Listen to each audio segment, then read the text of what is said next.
본 방송에서 제공하는 투자 정보는 투자 판단에 대한 조언입니다. 방송에서 제공하는 주식의 가치, 가격 상승 및 가격 하락에 대해서는 방송사에서 보장하지 않습니다. 네, 오늘 주요 헤드라인 소식입니다. 한국무역협회 국제무역연구원이 지난해 우리나라 수출이 중국과 미국, 유럽연합과 일본 4대 시장에서 모두 증가했지만 수출 경쟁력은 대부분 감소하거나 제자리를 맴돌았다고 밝혔습니다. 또한 디스플레이와 휴대폰의 수출 경쟁력 하락이 두드러졌고 EU에 대한 수출 경쟁력만이 개선된 것으로 분석됐습니다. 금융위원회가 연체 이자율 규정 개정안을 의결하고 이달 말부터 시행하겠다고 밝혔습니다. 이번 개정으로 금융사의 최대 20%포인트 이상의 연체 가산금리가 최대 3%포인트로 낮아질 전망입니다. 고객의 가상통화를 마음대로 팔 수 있는 조항 등 가상통화거래소의 불공정 약관 조항이 적발됐습니다. 이에 공정위는 12개 가상통화거래소에 총 14개 유형의 불공정 약관 조항을 발견하고 시정을 권고했다고 밝혔습니다. 미국계 펀드 엘리엇 매니지먼트가 1조 원 규모의 현대자동차 그룹 지분을 확보하고 출자 구조 개편 추가 조치를 요구했습니다. 전문가들은 이번 요구가 현대모비스의 분할 반대로 이어질 수 있다며 현대차 그룹의 지배구조 개편 과정에 어떤 영향을 미칠지 주목된다고 밝혔습니다.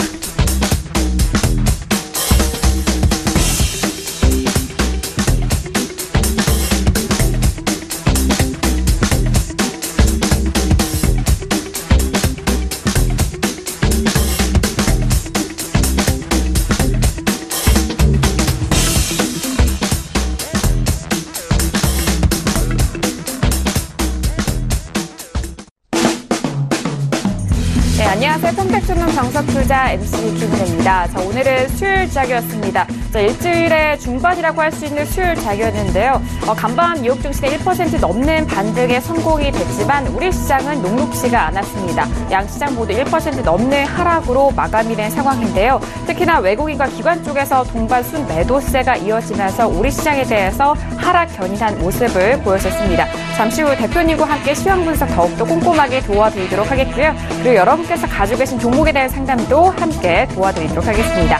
아울러 저희가 방송 중에 제공되는 정보는요, 투자 판단에 대한 조언입니다.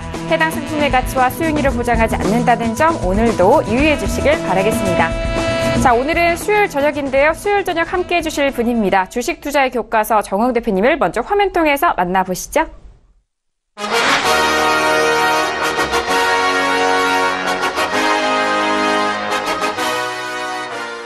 네, 대표님 바로 인사 나눠보도록 하겠습니다. 대표님 어서 오세요. 네, 안녕하세요. 네, 반갑습니다.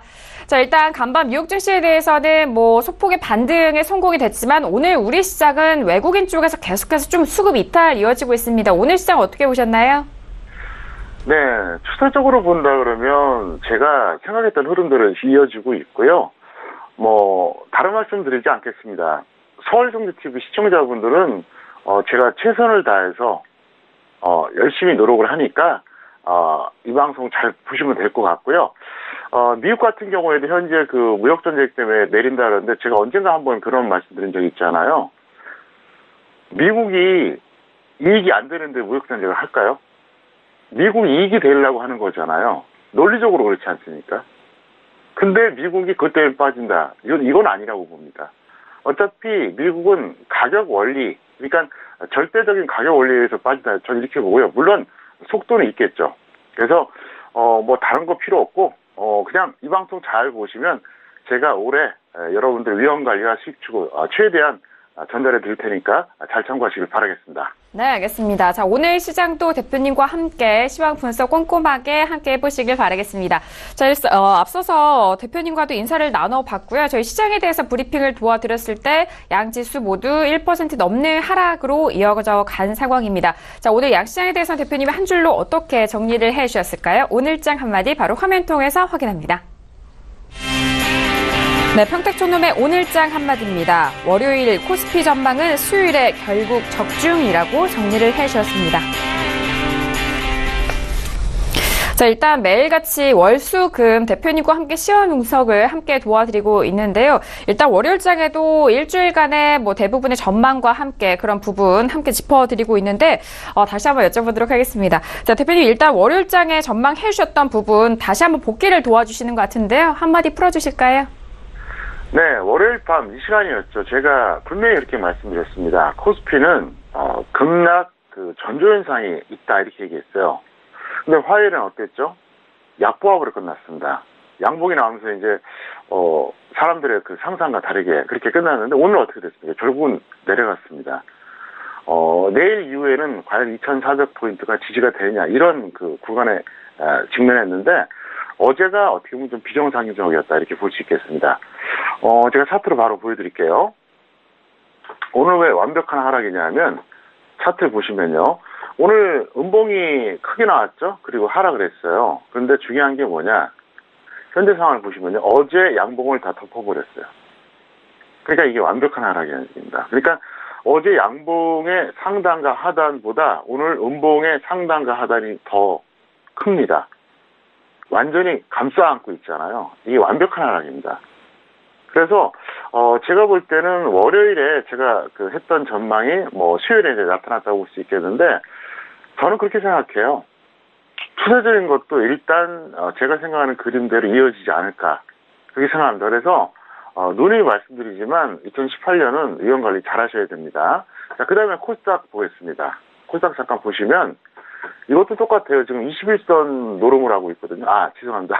21선이 아니라 61선. 61선에서 이제 밀렸다가 반등 나왔다. 왔다 갔다 하는데, 제가 계산해 본 거로는 지금 이건 엄청난 비정상이에요. 지금 한 이쯤 와 있어야 된다. 정상적으로 본다 그러면. 그래서, 이게 이제 특정한 대형 좀 맺기 때문에 좀 버티고 있는 건데, 만약에 코스피가 추가 하락한다 그러면 제 판단으로는 아마 더 밀릴 겁니다. 그래서 일단 코스닥 쪽에서는 여러분들이 당분간 좀 베팅을 좀 자제해달라. 해도 단타나 단기만 해달라. 이렇게 좀 설명을 드리겠고요. 자, 그리고 또 중요한 얘기 하나 하겠습니다. 2018년 매매 전략 총론과 강론입니다. 네, 총론과 강론이에요.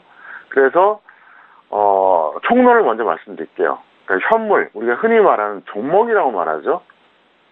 현물만 매매하기보다는 양방향 가능한 매매를 병행을 해야 됩니다.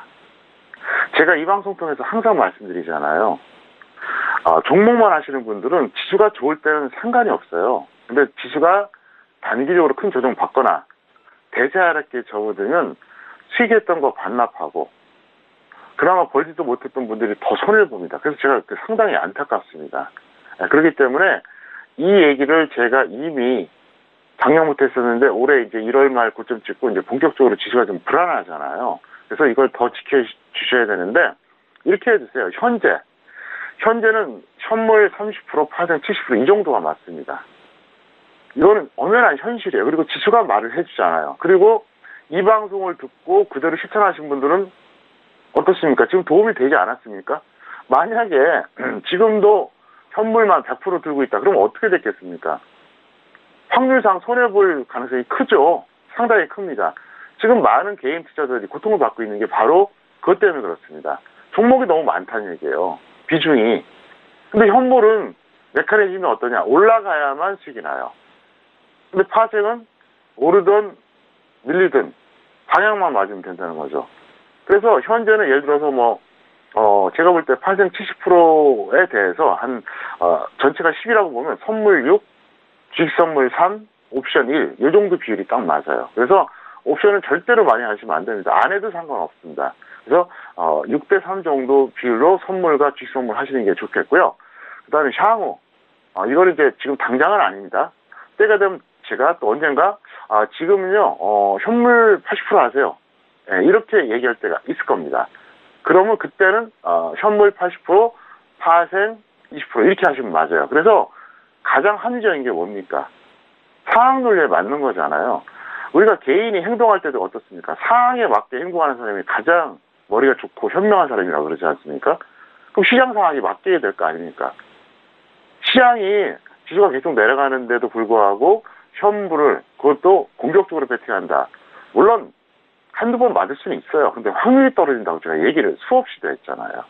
그 다음에 손석총론의 정책투자, 위험관리와 수익 추구를 동시에 고려하면서 과정 합리적인 매매를 한다. 제가 그걸 다 얘기를 해드렸어요. 지금 저는 이거를 이론만 그런 게 아니라 실전에서 적용을 하자는 거죠.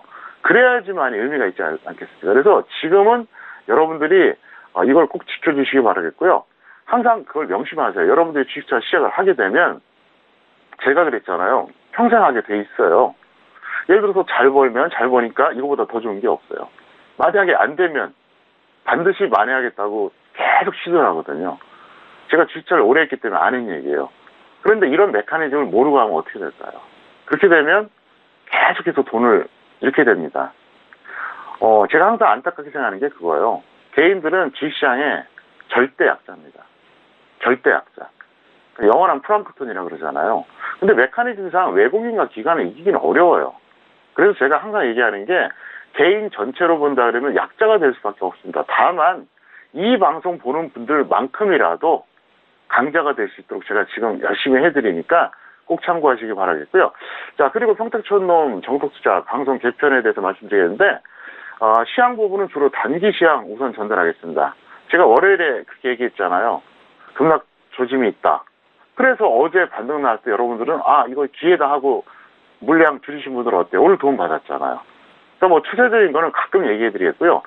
저는 뭐 이거를 계속해서 뭐 그 다음날 혹은 뭐 길어야 일주일 정도 이거 단기 사이클로 계속 말씀드리겠습니다. 이게 실전적이기 때문에 그렇고요. 그 다음에 이제 종목 상담 시간을 좀 더 길게 할애를 해서 최대한 무료로 여러분들에게 각종 교육을 시켜드릴 테니까 꼭 참고하시기를 바라겠습니다. 네, 알겠습니다. 일단 오늘장 한마디도 풀어주셨고요. 일단 시황 상황, 시장 상황에 맞게 현물과 파생에 대한 비율을 어떻게 조절을 할 수 있는지 그 부분을 다시 한번 좀 설명을 도와드렸습니다. 현재 부근에서는 현물에 대해서 30% 그리고 파생을 70%의 비중을 좀 나눠서 하시는 것이 더욱더 유효한 상황이고요. 앞으로 이런 퍼센테이지 비율이 시장 상황에 따라서도 유연하게 좀 바뀔 수 있는 그런 부분임을 다시 한번 대표님이 짚어주셨으니까요. 시황에 맞게, 시장에 맞게 이런 비중도 조절해 보시길 바라겠습니다. 자, 이렇게 오늘장 한마디도 풀어드렸고요. 이어서 오늘의 시황 분석 더욱더 상세하게 들어가 보도록 하겠습니다. 자, 일단 양시장 모두 하락으로 마감이 됐고 최근에 뭐 환율 덕분인지 이런 부분에 있어서 외국인 쪽에서 수급 이탈 계속해서 이어지고 있는 상황입니다. 자, 대표님 오늘의 시황 분석 다시 한번 상세하게 도와주실까요? 네, 코스피 같은 경우는 수급, 심리, 차트 모두 최악입니다. 내일도 추가 하락 가능성이 높습니다. 이렇게 먼저 결론을 내드리겠고요. 코스닥은 본격적 하락 시에 코스피보다 더 큰 하락 가능성이 있어요. 이게 포인트입니다. 자, 수급 같은 경우에는 오늘 잘 아시는 것처럼 어떻습니까? 외국인하고 기관은 대량 매도했어요. 개인은 어땠죠? 개인은 엄청나게 매수했습니다. 오늘 하루만 봐도 나쁜데 1월 30일 이후로 오늘 종가까지 개인들은 동기간에 5조 2천억 정도 순매수했습니다. 5조 2천억. 그러니까 추세적으로 봐도 지금 수급이 어때요? 안 좋죠. 오늘 하루만 봐도 안 좋고. 그러니까 최악이라고 하는 거예요. 심리가 어떠냐? 지금 좋을 리가 없어요. 저는 주식투자를 오래 했기 때문에 심리를 알 수가 있어요. 그리고 제가 작년에도 그런 얘기 했잖아요. 개인 투자자들이 상당히 힘들 거다. 지수를 많이 갔는데 전기전자하고 금융주 중에서 일부 대형주 몇 개가 지수 올린 거거든요. 중소형주가 안 갔어요. 더 결정적인 건 뭐냐. 코스닥이 가지 않았어요. 특히 코스닥 중소형주가 가지 않았습니다. 이렇게 되면 실제로 개인들은 힘들거든요. 작년에 지수 좋을 때 시청자 여러분 많이 보셨습니까? 못 보신 분들이 더 많거든요. 그러니까 지금 안 그래도 힘든데 지금 이러니까 더 힘들 겁니다. 그 다음에 차트 조금 전에 제가 설명드렸죠. 음봉이 양봉을 완전히 감싸고 있는 패턴이에요. 최악이라고 볼 수 있습니다. 그래서 오늘 밤에 미국이 어떻게 될지 모르겠습니다. 현재 그 미국 선물은 하락하고 있고 우리나라 야간 선물도 마이너스인데 만약에 내일 미국이 하락한 결과로 아침에 확인이 된다면 아마도 내일 추가 하락하지 않을까 이렇게 걱정이 좀 되고요. 근데 이 방송을 계속 보셨던 분들은 위험 관리를 했고 또 제가 평소에 얘기했던 대로 우리 하방에 배팅 하셨을 거예요. 그래서 저는 그나마 다행이라고 생각하는데 뭐 최근에 이 방송 보신 분들은 아마 대응이 안 됐을 겁니다. 그리고 아직도 이 방송을 모르신 분들은 계속 이제 무리한 현물 배팅하시는데 좀 걱정스러워요. 그래서 이 방송 계속 보시면서 2018년에 여러분께 제가 정말 잊지 못할 위험관리와 수익 추구를 한번 할 수 있도록 노력을 해볼 테니까 매일같이 시청해 주시기를 바라겠습니다. 네, 알겠습니다. 자, 일단 코스피 시장부터 좀 정리를 해보자면요. 수급과 그리고 투자 심리, 차트 모두 좀 최악인 상황이다라는 그런 분석이십니다. 좀 좋지 않은 부분을 지적을 해주셨는데요. 일단 중요한 것은 내일 목요일장입니다. 내일장의 추가 하락 가능성에 대해서도 다시 한번 좀 언급을 해주신 만큼 보수적인 접근이 이후에 보인 상황이고요. 코스닥 역시도 본격적으로 하락 시에는 항상 그랬지만 코스피보다 더 큰 하락의 가능성이 있는 만큼 더욱더 주의해서 코스닥 시장 대응을 하셔야 될 것 같습니다. 자, 이렇게 오늘의 시황 분석, 양시장에 대해서 다시 한번 상세하게 정리를 도와드렸고요. 이어서 오늘의 주요 이슈와 공시 분석 사항도 저희가 점검을 해드리도록 하겠습니다. 먼저 오늘의 이슈들 화면 통해서 먼저 확인하시죠. 네, 오늘의 종목 이슈와 공시 분석 사항입니다. 먼저 첫 번째 이슈는요, 현대차가 올라왔습니다. 미국의 엘리엇의 지배구조 개선 로드맵 요구의 상승 흐름 이어갔다라는 소식이고요. 자, 두 번째 이슈도 확인하시죠. 넷마블 게임즈가 올라왔습니다. 1분기 저조한 실적 전망에 주가가 하락세 보이고 있다라는 이슈입니다. 네, 오늘 첫 번째 이슈는 현대차가 정말 오랜만에 올라왔습니다. 미국의 엘리엇에 대한 부분은 이전에 삼성전자에 대해서 좀 거론을 됐을 때 좀 언급이 됐었던 부분인데요. 일단 미국 쪽에서 미국 엘리엇 쪽에서 지배구조 개선 로드맵에 대한 요구를 하는 그런 이슈 속에서 상승 흐름 이어가면서 오늘 갭 상승으로 시작이 된 상황입니다. 2.96% 상승한 15만 6,500원에 마감이 된 상황인데요. 자, 일단 대표님, 현대차 같은 경우에는 이전에 계속적으로 주가가 흘러내렸고 부진을 면치 못했었던 상황 속에서 이런 이슈가 오늘 탄력을 받았거든요. 어떻게 좀 분석하시나요? 제가 볼 때는 단발성이라고 보여진다. 왜 단발성이냐면 근본적으로 저게 가치를 높이는 건 아니거든요.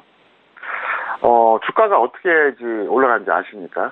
간단해요. 일단 실적 좋아야 됩니다. 그래서 주식의 주당 가치가 올라가야 된다. 그 다음에 결정적으로 유동성이 풍부해야 돼요. 시장의 유동성. 그러니까 기업 가치가 좋아지고 시장에 그 매수 자금이 들어오고 이렇게 올라가는 거예요. 반대로 예를 들어서 기업 가치가 좋아도 유동성이 줄어들면 어떻게 될까요? 떨어집니다. 대표적인 종목이 뭐죠? 삼성전자잖아요. 삼성전자에 대해서 예를 들어서 이번 1분기 실적이 전년 대비해서 이러쿵저러쿵 현재 말이 많습니다. 약간 못하다는 얘기도 있는데 그래도 엄청난 가치주예요. 그 실적은요 진짜 무지막지한 겁니다. 삼성전자는. 근데 지금 어떻습니까? 밀리잖아요. 왜? 시장의 유동성 때문에 그런 겁니다. 반대로 시장의 유동성은 좋아요. 근데 기업 가치가 떨어지면 아무래도 선호하지 않죠. 외국인 기관의 펀드가 들어오겠어요? 안 들어와요. 자, 근데 지금 현대차 같은 경우는 뭐냐? 전체적으로 봤을 때 일단 코스피 시장 자체 유동성이 지금 별로 안 좋아요. 거기다 자동차 업계 자체가 지금 여러 가지로 안 좋습니다. 제일 우려되는 게 뭐냐면 수출도 지금 만만치 않아요. 여러 가지로 지금 걸림돌이 많잖아요. 그나마 이제 내수가 상당히 좋았었는데 내수 지금 수입차들이 점유율이 상당히 높아지고 있습니다. 가격 할인을 엄청나게 하다 보니까 지금 그런 현상이 나타나는데 무슨 얘기냐? 현대차도 그렇고 자동차 업계 전체가 지금 기업 가치가 점점 떨어진다고 봐야 돼요. 왜? 실적이 별로 안 좋기 때문에 그렇습니다. 그러니까 두 가지 다 안 좋잖아요. 시장 유동성 안 좋죠? 기업 가치 떨어지죠. 당연히 추세적으로는 나쁠 수밖에 없기 때문에 일단 지금 보유자는 매도에 관망하시고요. 절대로 없는 분들은 지금 신규 매수는 하지 말아달라 이렇게 설명드리겠습니다. 네, 알겠습니다. 미국계 펀드 엘리엇 매니지먼트가 일정 규모의 현대 자동차 그룹 지분을 확보하고 이런 추가 조치에 대해서 좀 요구했다라는 소식도 헤드라인 통해서도 말씀을 드렸는데요. 일단 대표님이 이 소식이 단발성 이슈에 좀 그칠 것이다라는 그런 분석해주고 계십니다. 현재 보유자에 대해서는 반드시 보유자에 대해서는 매도 후 관망에 대한 의견 주셨으니까요. 현대차 잘 적용해서 현명하게 대응해 보시길 바라겠습니다. 자, 이어서 다음 이슈도 함께 확인합니다. 다음 이슈는요. 넷마블 게임즈 오랜만에 올라왔습니다. 자, 먼저 넷마블 게임즈 오늘장의 종가 확인해 보도록 할게요. 자, 오늘은 7.86%나 빠지면서 146,500원에 마감이 된 상황입니다. 자, 일단 넷마블 게임즈 같은 경우는 이전에 상장했을 때부터 함께 쭉 이번 시간을 통해서 풀어드렸던 종목인데요. 자, 대표님 일단 1분기 이제 실적 시즌이 다가오는 만큼 그 부분의 이슈가 불거져 오는 것 같습니다. 어떻게 보시나요? 네, 보유자는 반등 시에 매도하시고요. 미보유자는 관망입니다. 오늘 하루만 본다 그러면 1분기 저조한 실적 전망 때문에 밀렸다고 하는데 이미 추세적으로 밀리고 있었어요. 차트 보시겠습니다. 제가 이 종목은 상장되고 나서 여기서도 매도하라 그랬고 여기서도 계속 매도하라 그랬어요. 그러다가 이 동그라미 가격대에서 아직까지도 매도 안 했다면 지금부터 던지지 마라. 너무 늦었다 그랬어요. 그리고 나서 실제로 여기까지 갔거든요. 그러더니 어때요? 지금 비슷하게 내려왔잖아요. 제자리를 찾아가는 거죠. 그러면 맨 위에 있는 동그라미까지 갔던 결정적인 이유가 뭐라고 생각하십니까? 바로 유동성입니다. 시장이 좋았기 때문에 올라간 거예요. 물론 모든 종목이 지수하고 연동되진 않아요. 근데 대략 한 80%는 연동이 됩니다. 상체로 생각해 보세요. 확률이라는 게 있잖아요. 시장에 매수 자금이 많이 들어오면 어떻게 되겠어요? 그만큼 여러 종목에서 매수가 나타나고 올라가지 않습니까? 일종의 확률이죠. 물론 지수가 좋아도 유동성이 좋아도 내려가는 종목도 있긴 합니다. 또 반대인 경우도 있어요. 유동성이 최악이고 나빠도 또 올라가는 종목이 있긴 한데 일반적으로 보면은 확률이 그렇다는 얘기예요. 그래서 제가 항상 그 얘기하는 거예요. 지수가 하락기 때문에 여러분들이 종목에 무리한 베팅하지 말라고 자꾸 얘기하는 게 뭐냐. 확률이 계속 떨어져요. 떨어지기 때문에 이제 그런 측면이고요. 어쨌든 넷마블 게임즈 같은 경우에는 그래도 우량주기 때문에 제가 볼 때는 지수 조정 확실하게 받고 언젠가 뭐 한번 매수할 만한 게 없을까? 이럴 때는 한번 눈여겨볼 필요는 있다. 이렇게 설명을 드리겠습니다. 네, 알겠습니다. 넷마블 게임즈 같은 경우에는 1분기 저조한 실적 전망에 함께 받는 그런 분석 속에서 주가 하락세 계속해서 보여주고 있는 상황인데요. 자, 보유자는 반등 시 매도 관점 말씀해 주셨고 미보유자는 현재 부분에서 관망에 대한 응역까지 정리해 드리도록 하겠습니다. 자, 이어서 오늘의 관심 종목도 만나보실 텐데요. 오늘의 관심 종목은 어떤 종목들이 올라왔을까요? 먼저 화면 통해서 종목들 확인합니다. 네, 평택촌놈의 오늘의 관심 종목입니다. 먼저 첫 번째 종목은요, 영진약품이 올라왔고요. 두 번째 종목도 확인하시죠. 두 번째 종목은 이엠넷이 올라왔습니다. 네, 오늘의 관심 종목들입니다. 먼저 첫 번째 관심 종목은 오랜만에 또 이 종목 만나보네요. 영진약품이 올라왔습니다. 자, 오늘 영진약품은 오랜만에 또 변동성도 화끈하게 좀 나온 것 같은데요. 17% 넘게 상승하면서 9,770원에 마감이 된 상황입니다. 자, 오늘장의 거래량도 터졌는데요. 대표님, 영진약품 같은 경우에는 정말 바닥 7,780 최저점, 최근의 최저점이죠. 이 부분에서 오늘장 탄력을 제대로 받았네요. 어떻게 보세요? 네, 보유자는 반등 시에 매도하시고요. 미보유자는 관망입니다. 여전히 고평가되어 있습니다. 적정 주가로 본다 그러면 1,200원짜리입니다. 물론 이건 평택촌놈 기술 특허 적정 주가입니다. 그래서 어쨌든 제 기준은 여전히 고평가거든요. 차트 보시겠습니다. 아마 영진약품 보유자들은 제가 미울 겁니다. 왜 그러냐면 작년에 이거를 얼마나 제가 매도하라고 했습니까? 13,000원 넘었을 때 매도하라고 그랬죠. 좀 올라올 만하니까 또 매도하라 그랬어요. 기회 있을 때마다 매도하라 그랬어요. 이건 떨어질 거라고. 근데 결국 떨어졌잖아요.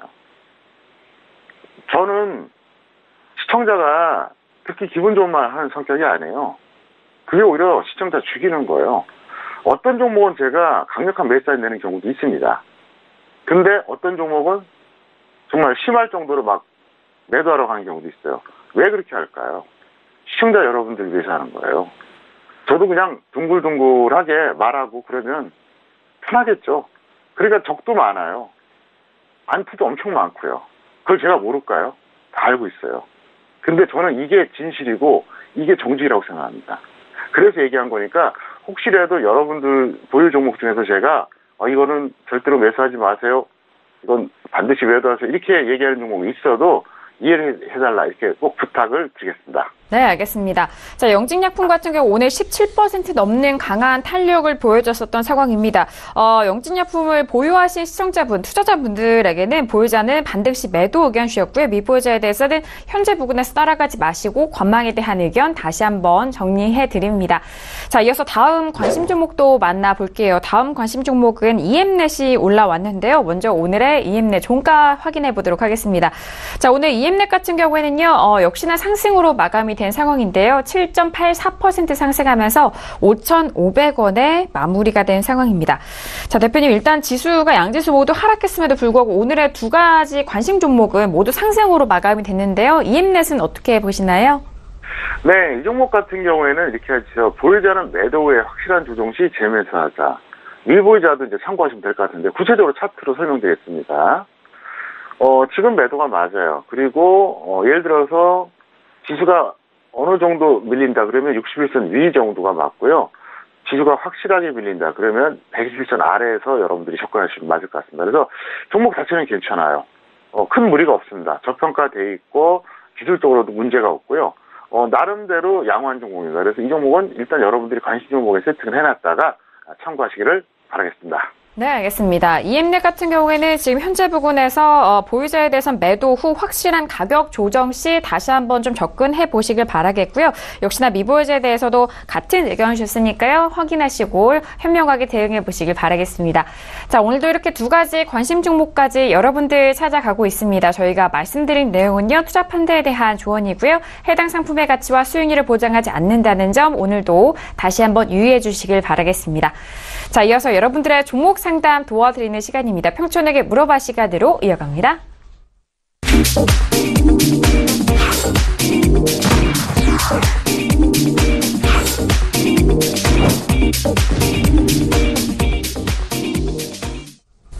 네, 이번 시간 평촌에게 물어봐 시간입니다. 샵 0082번으로 여러분께서 보내주신 문자에 대한 내용, 이번 시간을 통해서 대표님 통해 상담을 꼼꼼하게 도와드리고 있는데요. 매주 금요일 저녁입니다. 저희 쪽에 문자 보내주시는 시청자분에 한해서 두 분을 추첨합니다. 이 두 분께 평택초놈 아카데미 시청권을 드리고 있으니까요. 문자도 보내주시고 그리고 상담도 받아보시고 이 아카데미 시청권도 꼭 받아가보시길 바라겠습니다. 자, 그럼 오늘의 첫 번째 문자 상담부터 이어가봅니다. 오늘의 첫 번째 시청자분은요, 끝자리 5892님 보내주신 문자입니다. 매일 시청하고 있습니다. 성창 오토텍을 매수가 11,100원에 비중 30% 진단 꼭 부탁드립니다라고 문자 주셨습니다. 자, 오늘의 첫 번째 종목 상담은 성창 오토텍 들어왔습니다. 오늘 종가는요, 보합권 마무리가 된 상황이고요. 11,000원의 종가가 확인된 상황입니다. 자, 일단 매수가 거의 비슷한 부분이기도 합니다. 대표님 어떻게 좀 진단 도와주실까요? 네, 종목 자체는 문제는 없어요. 다만 매수가가 좀 약간 무리하셨어요. 그래서 본전 또는 마이너스 10% 매도를 하시고요. 지금 미세먼지 관련주들 같은 경우에는 아마도 이번 주까지는 큰 재미를 못 볼 것 같습니다. 그래서 조정 받고 들어간 게 낫다 설명드리겠는데, 역시 이제 평택초점 차트 이론 한번 제가 설명을 드리겠습니다. 차트 보시겠습니다. 11,100원이면 여기서 매수하신 거거든요. 여기서. 그러면 조금 높죠. 제가 항상 얘기하잖아요. 21선 아래가 기본이고 웬만하면 61선 위, 지수가 나쁘면 121선 아래까지 보자. 지금 사실 이 종목은 되게 강한 거예요.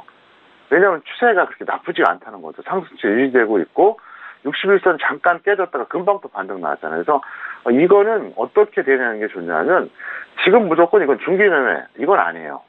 왜 그러냐면 지수가 어떻게 될지 모르기 때문에 그렇습니다. 그래서 성창 오토텍 같은 경우에는 좀 조정받다 싶으면은 선절 5%, 수익 10% 이렇게 보고 단기 매매 반복하시면은 아마도 좋은 결과 있지 않을까 이렇게 생각하고 있습니다. 네, 알겠습니다. 일단 종목 선택에 있어서는 좀 긍정적인 의견이시고요. 다만 매수가에 대한 부분이 좀 아쉬운 상황입니다. 자, 성창 오토텍 같은 경우에는 상승 시 본전 또는 그리고 마이너스 10% 손절 라인 잡아드렸으니까요. 이 부분도 가격대 잘 확인해 보시길 바라겠습니다. 자, 이어서 다음 문자 상담도 받아볼게요. 다음 문자는요, 끝자리 5749님 보내신 문자입니다. 빗셈전자를 매수가 6,910원에 비중은 20%입니다. 향후 전망이 알고 싶습니다라고 문자 보내주셨네요. 자, 오늘 장의 빗셈전자는요, 5% 넘게 밀리면서 7,200원에 마감이 된 상황입니다. 자, 비쌤전자 같은 경우에는 그 전에 3월 말에는 최고가를 기록한 이후에 오늘까지 좀 계속적으로 밀리고 있는 상황이거든요. 그래도 수익권에 계신 시청자분이시네요. 대표님 어떻게 진단 도와드릴까요? 네, 욕심을 좀 자제하시고요. 무조건 매도 후에 재매수 대기하세요. 그래서 이거를 다시 매수를 하시라는 얘기입니다. 하지 말라는 얘기는 아닌데 여기 지금 트렌드가 너무 단기적으로 안 좋기 때문에 정리했다가 나름대로 잘 관찰하시고 이제 매수하시는 게 좋은데 제가 항상 얘기하잖아요. 최소한 21선 이하입니다. 그보다 낮으면 61선 위, 그보다 더 낮으면 121선 아래. 제가 계속해서 반복해서 말씀드리죠. 물론 이렇게 한다고 해서 반드시 수익 나는 건 아닙니다. 제가 이걸 평균적인 차트 이론이라고 얘기하잖아요. 확률이 높을 뿐이에요. 어떤 차트 이론도 완벽한 건 있을 수가 없습니다. 네, 그래서 일단 확률이 그러니까 그렇게 참고하시기 바라겠고요. 어쨌든 이 종목에 대해서는 만약에 지금 없는 분들 있지 않습니까? 이분들은 단기로 노려보셔도 좋습니다. 그래서 비쌤전자는 보유자들은 지금 고점 매도 기회를 좀 놓쳤어요. 그래서 오히려 미보자용 같은데 차트 보겠습니다. 좀 아깝죠. 예, 여기까지 올라갔거든요. 지금 좀 많이 밀렸잖아요. 그래서 지금 조금 아까운데 없는 분들은 딱 봤을 때 이 종목에 대해서 하여간 최소 21선 아래, 웬만하면 61선 위, 그 정도쯤에서 여러분들이 접근하시면 큰 무리가 없을 것 같습니다. 이거는 지수가 대폭 나가지 않는 한 120선 이탈은 단기적으로는 어렵다고 봅니다. 중장기적으로는 그렇게 될 수가 있어요. 근데 적어도 일주일, 2주일 이내에는 그렇게 될 확률은 그렇게 높지 않다 이렇게 보고 있으니까 없는 분들 꼭 참고하시기를 바라겠습니다. 네, 알겠습니다. 비쌤전자 같은 경우에는 현재 부분 오늘장이 좀 꽤 많이 밀렸음에도 불구하고 상승 일단 수익을 현재 보유하고 계신 상황인데요. 자, 무조건 현재 부분에서 좀 청산하셔서 수익을 챙기시고 이후에 가격대 눌림 시 재매수에 대한 부분 대기해보자라는 의견 주셨으니까요. 참고해보시길 바라겠습니다. 자, 이어서 다음 문자 상담도 받아볼게요. 다음 문자는요. 끝자리 7177님 보내주신 문자입니다. 평소님, 데일리 블록체인을 매수가 4,500원에 비중 20% 대응 전략 부탁드립니다라고 문자 주셨습니다. 자, 오늘장의 데일리 블록체인은요, 3.87%가 빠지면서 3,600원에 마감이 된 상황입니다. 자, 데일리 블록체인입니다. 이전에 2월 초에 기록을 했었던 최고가는 7,740원이었는데요. 일단 매수가가 4,500원대이면서 현재 계속 흘러내리는 차트에서 손실을 보고 계시네요. 어떻게 좀 진단 도와드릴까요? 마이너스 30% 또는 마이너스 30% 매도하시고요. 지금 손절 타임을 좀 놓쳤어요. 마이너스 10% 이상 평가 손이 되면 실전에서 손절하기 어렵습니다. 그것도 제가 계속 반복적으로 말씀드리잖아요. 물론 저의 경우이기도 하지만 제가 이제 많은 개인 투자자들을 관리를 해봤잖아요. 그래서 제가 그렇게 말씀드린 거예요. 역시 평택촌은 차트를 갖고 설명을 드렸습니다. 보세요. 이분이 매수하신 시점은 정확하게 몰라요. 근데 둘 중에 하나겠죠. 여기가 되던가 여기가 될 겁니다 아마. 근데 만약에 왼쪽이라 그래도 문제가 있어요. 왜냐하면 21선 위잖아요. 이 검은색이 21선이거든요. 근데 오른쪽도 문제가 된다는 거죠. 무슨 얘기냐? 이게 나중에 오지는 않았지만 21선 아래에서 매수하는 게 정석입니다. 그리고 고점 찍고 이제 밀렸잖아요. 밀렸는데 제가 늘 얘기하죠. 21선 아래, 61선 위, 121선 아래라고 이렇게 항상 얘기하잖아요. 중요한 포인트가 뭐냐? 61선하고 121선 사이에서 매수하지 않는 게 좋습니다. 물론 그 사이에 매수해서 올라갈 수도 있어요. 근데 제가 이렇게 그동안 경험하면서 나름대로 이렇게 좀 판단해 보니까 확률이 떨어진다는 거예요. 61선 이탈하게 되면 121선까지 이탈한 종목들이 더 많다는 얘기예요. 그러니까 61선이 깨졌을 때 어떤 종목은 121선 이탈 안 하고 이제 다시 올라오는 종목 있잖아요. 반대로 121선 이탈하는 종목도 있거든요. 또 따지고 보니까 121선 이탈하는 게 더 많더라 이겁니다. 그래서 제가 저구간에서 하지 말라고 하는 거예요. 이 검은색이 21선, 파란색이 61선, 빨간색이 121선이거든요. 이걸 제가 작년부터 계속 얘기해 드리잖아요. 그죠? 아마 많이 보셨을 겁니다. 이것도 제가 확률을 따진 겁니다. 그래서 저는 이제 이 방송 통해서 말씀드리는 많은 내용들이 다 경험이에요. 예, 경험이 오랜 동안 누적되면서 그 나름대로 어떤 그 확률을 따지는 거죠. 비교와 그 다음에 이제 가중치를 부과합니다. 그래서 제가 이제 말씀드린 거예요. 그래서 그동안 많이 들으셨잖아요. 처음 듣는 얘기도 수정지수라는 얘기도 들어봤고 정상과 비정상 하다못해 정석 투자라는 얘기조차도 처음 듣는 분들이 많이 있었잖아요. 그래서 이것도 마찬가지로 그렇게 보시기 바랄게요. 그러면 이 종목은 정상적으로 하면 어디가 좋을까요? 아직은 매수 타이밍이 아니라는 얘기죠. 빨간색 120선 아래에서 매수해야 된다는 거죠. 왜? 어차피 파란색 61선을 이탈했으니까 그까지 기다리는 게 맞는 거죠. 예, 그래서 제가 항상 그 얘기하죠. 정석 투자는 과정이 합력이 매매한다. 꼭 참고하시기 바라겠고요. 어쨌든 이 종목 없는 분들은 단기로 대기했다가 접근하시길 바라겠습니다. 네, 알겠습니다. 자, 데일리 블록체인 같은 경우에는 일단 손절 라인을 좀 지나치신 것 같습니다. 일단 마이너스 10%, 상승 시에는 마이너스 10%, 그리고 계속해서 하락 시에는 마이너스 30%에 좀 잘라내시길 바라겠고요. 일단 가지고 계시지 않으신 분에 대해서는 현재 구간에서 일단 대기에 대한 의견도 주셨으니까요. 참고해 보시길 바라겠습니다. 자, 데일리 블록체인 저희가 상담 도와드렸고요. 이어서 다음 문자 상담도 이어갑니다. 자, 다음 문자는요. 끝자리 5562님 보내주신 문자인데요. 넥스트아이를 매수하셨고 매수가는 3,300원의 비중 100% 실으셨다고 합니다. 언제 매도해야 할까요? 라고 문자 주셨는데요. 일단 오늘장의 넥스트아이 종가 확인합니다. 오늘은 약보합에서 마감이 됐고요. 3,020원에 마감이 된 상황입니다. 자, 일단 넥스트아이를 3,300원의 비중 100% 모두 이 종목에 실으신 것 같은데요. 현재 구간 조금 아쉽지만 손실 구간이신데 매도 시점을 여쭤보셨네요. 이분은 본전 또는 마이너스 10% 매도 후에 처음부터 기초 교육 훈련을 받으셔야 됩니다. 뭐 어디서 받든 상관없어요. 혼자서 뭐 연구를 하든 뭐 어디서 받든 이분은 주식 투자 ABC가 안 되십니다. 살펴보셨습니다. 일단 가격대 자체도 문제예요. 여기서 매수하신 게 일단 첫 번째 문제고요. 비중 100%입니다. 뭐 소액 투자자 같긴 한데 그 습관 들이면 나중에 잘못돼요. 그러니까 500만 원을 몰빵하는 사람이 1억도 몰빵을 합니다. 제가 수차게 경험했어요. 근데 이게 습관이 되면 계속 그렇게 하거든요. 근데 일단 100%도 문제인데 지금 이 방송을 계속 보셨다면은 지금 비중 100% 할 때가 아니라는 거 잘 아실 겁니다. 근데 아마 그 생각 하실 겁니다. 무슨 상관이야. 평택촌 놈이 예상한 대로 지속 하락하는 건 나도 알고 있는데 내가 종목 잘 찍으면 될 거 아니야. 그것도 틀린 얘기는 아닙니다. 근데 계속 적중할 자신이 있어요? 확률이라는 게 있다는 얘기예요. 그 확률 때문에 제가 얘기하는 거예요. 그리고 동그라미 권에서 매수하신 거는 이거는 결과를 떠나서 무조건 잘못된 거죠. 더 갈 수도 있지만 방법이 안 좋다는 겁니다. 자, 이것도 역시 제가 말씀드릴게요. 항상 제가 얘기하죠. 추세가 지금 뭐다? 하락 추세입니다. 지금 네오박스 구간이 파란색 61선이 빨간색 120선 이탈했습니다. 자, 평택촌 놈 차트 이론으로 뭐다? 하락 추세입니다. 자, 하락 추세 종목을 어떻게 하라고요? 5일선 21선 탈 때 들어가라 그랬잖아요. 그러면 저 동그라미는 절대 아니라는 거죠. 이 방송을 최소 1개월, 아니면 한 6개월 정도 들었다. 그럼 이제 다 알 겁니다. 하도 많이 얘기해가지고. 시청자 여러분 어떻습니까? 제가 계속 반복적으로 얘기해 주니까 어때? 이제 머리에 확 들어오지 않아요? 그럼 여러분들이 어떻게 되느냐? 실패할 확률이 낮아지는 거예요. 손해를 봐도 작게 본다는 거죠. 우리나라 개인 투자자가 대략 한 500만 명 정도 됩니다. 1년에 100만 원만 손해를 덜 보게 해줘도 5조 원입니다. 1000만 원을 덜 보게 해주면요 50조예요. 제가 그래서 지금 이렇게 전문가 활동하는 겁니다. 이게 국가적인 문제예요. 국가적인 문제. 그러면 개인 투자자 500만 명이 1인당 100만 원 덜 손해보거나 1000만 원 덜 손해본다 그러면 최소 5조에서 50조가 어떤 돈이 되죠?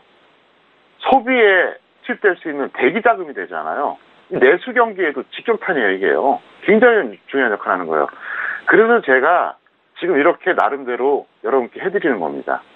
그래서 어쨌든 여러분들이 모두가 수익 나면 좋은데 안 나더라도 손실을 최소화하는 방법 이걸 계속 알려드릴 테니까 꼭 참고하시기를 바라겠습니다. 네, 알겠습니다. 자, 넥스트아이 같은 경우에는 현재과 좀 손실을 보고 계시고 매도 시점 여쭤보셨는데요.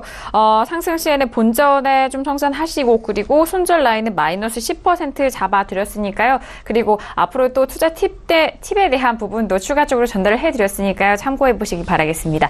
자, 이어서 다음 문자 상담도 빠르게 이어갑니다. 끝자리 8206님 보내신 문자인데요. ESV를 매수가 1,405원의 비중 50%입니다. 걱정입니다. 조언 부탁드립니다라고 문자를 주셨습니다. 자, 오늘장의 ESV 종가 확인하면요. 오늘은 8% 넘게 상승하면서 1,120원에 마감이 된 상황입니다. 자, 자, 일단 최근에는 1,000원대가 깨졌었던 흐름이었기도 합니다. 그 부분에 있어서도 걱정이 되신다고 문자를 주신 것 같은데, 자, 오늘장에 탄력까지 해서 1,000원대를 다시 좀 회복을 됐거든요. 대표님 어떻게 보실까요? 네, 걱정이 되실 거예요. 근데 이제 본인이 스스로 걱정을 자초한 것도 있어요. 왜냐하면 일단 적정 주가가 이게 좀 고평가됐습니다. 600원짜리입니다. 물론 저의 기준입니다. 현실적으로 중기 보유하시고요. 저점 이탈 시에 제 질문을 부탁드린다 설명드렸고, 잠깐 차트 보시겠습니다. 여기서 매수하신 거예요. 그런데 여기까지 밀릴 때 손절 안 했어요. 본전 근처까지 왔는데 또 홀딩했어요. 최저가 기록했는데 여전히 홀딩이에요. 반등 나왔는데 홀딩. 제가 볼 때 그동안의 경험으로 보면 이분은 던질 뿐이 아니에요. 네, 이 과정을 그대로 끌고 왔다는 거죠. 그래서 만약에 다행스럽게도 번전이 오면 매도하시기 바라겠고, 그게 아니면은 저가 이탈할 경우 또 한번 질문 주시면 제가 답변해 드리겠습니다. 자, 일단 ESV 같은 경우에는 현재 부근에서 1,120원 종가가 확인된 상황인데, 현실적으로 중기 보유를 할 수밖에 없는 상황이지만, 이 부근에서 추가적으로 상승하지 못하고 떨어지면서 최저가를 다시 한번 이탈을 한다면, 저희 쪽에 다시 한번 문자 주시면 그에 맞춤 상담 도와드리도록 하겠습니다. 자, 이어서 다음 문자 상담도 이어갈게요. 다음 문자는요, 끝자리 8050님 보내신 문자입니다. 나노를 매수가 3,860원의 비중 20%입니다. 유상증자가 결정되었는데 어떻게 해야 될까요? 라고 유상증자에 대한 부분 여쭤보셨는데요. 자, 오늘장에 나노 종가 확인합니다. 오늘은 5% 넘게 밀렸고요. 2,790원에 마감이 된 상황입니다. 자, 일단 나노에 대한 부분 유상증자가 결정된 이후에 계속적으로 좀 떨어지고 있는 상황인데요. 유상증자, 무상증자에 대한 개념 매번마다 좀 함께 추가적으로 설명을 해 주시잖아요. 대표님은 어떻게 생각하시나요? 네, 많은 종목수를 상담하고 싶은데 강의하다 보면 이게 종목수가 좀 짧아집니다. 이해해 주시기 바랍니다. 진짜 필요한 거는 성의 없이 많은 종목 하는 것보다는 실전이 중요하잖아요. 일단 손절 마이너스 20% 또는 마이너스 30% 매도하시기 바라겠고요. 일단 이분에 대해서 진단부터 해드리겠습니다. 차트 보시겠습니다. 여기서 매수하신 거예요. 여기서 동그라미.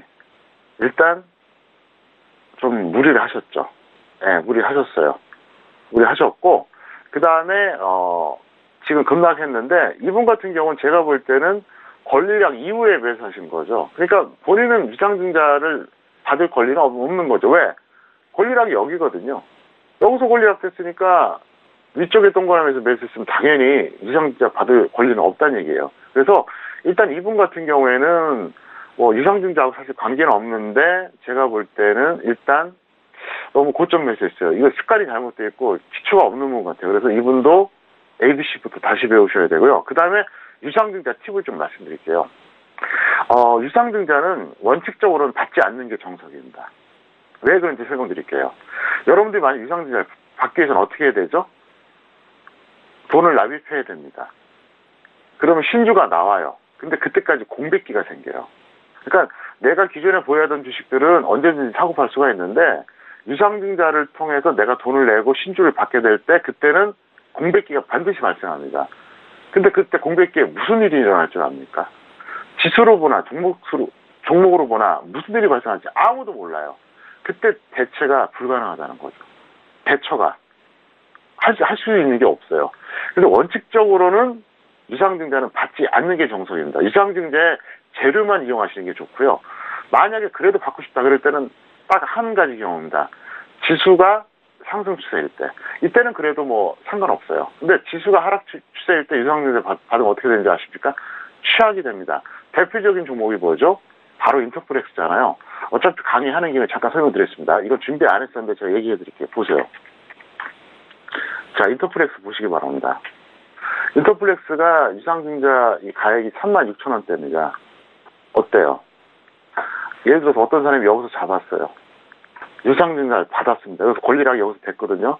그래서 나름대로 싸게 잡았다고 한 게 36,000원대입니다. 이 가격이에요. 지금 가격이 여기입니다.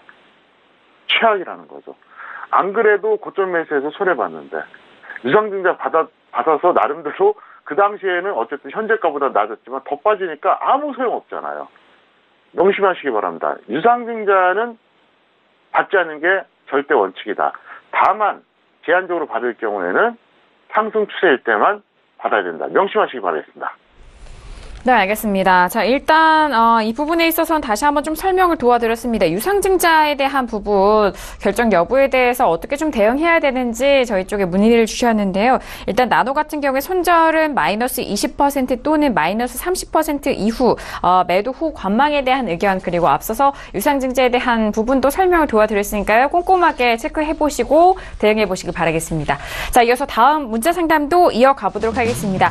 자, 다음 문자는요. 끝자리 1892님 보내주신 문자입니다. 리더스 코스메틱을 매수가 23,000원의 비중 60% 전망 궁금해 하셨는데요. 자, 오늘장 리더스 코스메틱 종가 확인합니다. 오늘은 7%가 빠졌고요. 23,250원 마감이 된 상황입니다. 자, 리더스 코스메틱인데요. 일단 오늘 7% 넘게 빠졌음에도 불구하고 현재 보안 소폭 수익 구간에 계신데 대표님 어떻게 전망하시나요? 네, 즉시 매도 후에 확실한 조정 시 재매수하자. 아마도 일부는 최근에 중국 관련주, 특히 화장품 비중이 오르니까 약간 추격하시는 성향이 있어요. 이미 단기적으로는 올라올 때까지 올라왔습니다. 그래서 절대 무리하지 마시고 일단 리더스 코스메틱은 지금 단기로 봐도 접근할 때가 아니고요. 중기로 봐도 접근할 때가 아닙니다. 어떤 경우도 접근할 때가 아니니까 일단 좀 보수적으로 대응해달라 설명드리겠습니다. 네, 알겠습니다. 리더스 코스메틱 같은 경우 최근에 좀 단발적인 이슈도 좀 맞물린 상태이지만요. 현재 부근에서 즉시 매도 후에 확실한 조정 시 재매수 들어가 보자라는 말씀 전달해 드립니다. 자, 이어서 다음 문자 빠르게 상담 도와드릴게요. 자, 다음 문자는요. 끝자리 5148님 보내주신 문자입니다. 평소님 KB금융을 매수가 64,000원의 비중 50%. 기다리면 회복이 될까요? 라고 문자를 주셨는데요. 일단 오늘장 KB금융은요. 약보합에서 마감이 됩니다. 57,600원에 마감이 된 상황입니다. 자, 일단 KB금융 같은 경우에는 일단 매수가까지 회복 여부를 일단 좀 여쭤보시는 것 같은데 대표님 어떻게 좀 가능성이 보이나요? 일단 전략을 말씀드릴게요. 손절 네. 마이너스 5% 또는 마이너스 15% 매도 후에 관망하시고요. 참 어려운 질문이에요. 자, 지금 질문 내용이 그겁니다. 회복이 될까요? 근데 제 입장에서 이게 죽을 때까지 회복 안 된다고 말할 수는 없어요. 올 수도 있어요. 그리고 KB금융은 여전히 저평가된 종목이거든요. 그래서 기한을 얘기하지 않는다. 예를 들어서 뭐 한 달 이내 회복될까? 이렇게 물어보면 제가 답변하기가 좋겠죠. 회복될까요? 아니 이게 1년 있다 될지 5년 있다 될지 저도 그건 몰라요. 근데 확률상 불가능은 아니다. 되긴 됩니다. 근데 제가 항상 얘기하잖아요. 손절한 이유에 대해서. 매수했다가 더 빠질 것 같으면 던지는 거예요. 더 빠질 것 같으면. 왜? 내가 어떤 종목을 샀어요? 5% 손절해요? 근데 그거보다도 30% 더 빠질 것 같다. 그럼 그 밑에서 잡으면 되잖아요. 바로 그것 때문에 손절하는 거예요. 근데 이 종목 같은 경우는 그나마 우량주니까 묻어놓으면 속된 말로 본전 오기는 올 겁니다. 다만 만약에 지금보다 한 30-40% 더 빠졌어요. 그랬다가 본전 온다고 계산해 봅시다. 그럼 어떨까요? 그런 생각 안 들겠어요? 차라리 처음에 빨리 손절했다가 저 밑에 잡았으면 지금 수익인데 이런 생각이 들거든요. 그래서 그거를 판단을 잘 하셔야 된다. 어쨌든 이 종목은 뭐 죽을 때까지 본전 안 온다 이렇게 제가 말할 수는 없어요. 올 가능성이 높아요. 근데 앞으로 고생하실 가능성이 있다는 거예요. 왜? 지금 비중이 50%이기 때문에 그렇습니다. 전체적으로 지금 금융주도 그렇고 지수도 그렇고 나쁜 상태이기 때문에 여러분들이 그렇게 보셔야 된다. 그리고 또 하나 메커니즘 알려드릴게요. 개인과 외국인의 메커니즘이 달라요. 외국인들은 앞으로 더 갈 것 같다 그러면 매수해요. 뒤늦게라도 편입을 합니다. 근데 이미 많이 내려왔는데 앞으로 더 떨어질 것 같다 그러면 뒤늦게라도 매도합니다. 지금 삼성전자 보세요. 최근에 삼성전자 외국인들이 계속 매도하잖아요. 그러니까 고점에서 상당히 밀렸어요. 근데 왜 매도할까요? 이유는 딱 하나예요. 더 빠질 것 같으니까 그런 거예요. 그걸 여러분들이 아셔야 된다는 거죠. 근데 개인들은 안 그래요. 개인들은 매수가에 대한 집착이 너무 강해요. 돈이 아깝거든요. 너무 억울하거든요. 그래서 안 되는 거예요. 어쨌든 명심하시기를 바라겠습니다. 네, 알겠습니다. KB금융 매수가까지 회복 여부 여쭤보시는데 아무래도 손실기의 비용에 대한 부분 다시 한번 설명을 해드렸고요. 손절은 마이너스 5% 또는 마이너스 15% 이후 관망에 대한 의견 다시 한번 정리해드립니다. 자, 오늘도 평촌에게 물어봐 시간을 통해서 다양한 종목 상담 도와드렸습니다. 저희가 말씀드린 내용은요, 투자 판단에 대한 조언이고요. 해당 상품의 가치와 수익률을 보장하지 않는다는 점 다시 한번 유의해 주시길 바라겠습니다. 자, 오늘 수요일장 함께해 주신 대표님 과는 아쉽지만 여기서 인사 나누도록 하겠습니다. 대표님 오늘 말씀도 감사합니다. 네, 감사합니다. 자, 일단 수요일장에 대한 마무리 평택손호 정석투자와 함께 하셨는데요. 많은 도움이 되셨길 바라겠습니다. 오늘 저희가 준비한 소식과 내용 여기까지고요. 저희는 내일 이 시간 이강민 전문가님과 어윤학 연구원님과 함께 돌아오도록 하겠습니다. 감사합니다.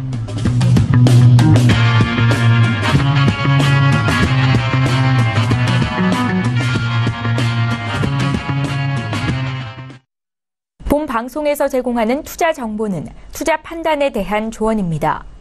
방송에서 제공하는 주식의 가치, 가격 상승 및 가격 하락에 대해서는 방송사에서 보장하지 않습니다.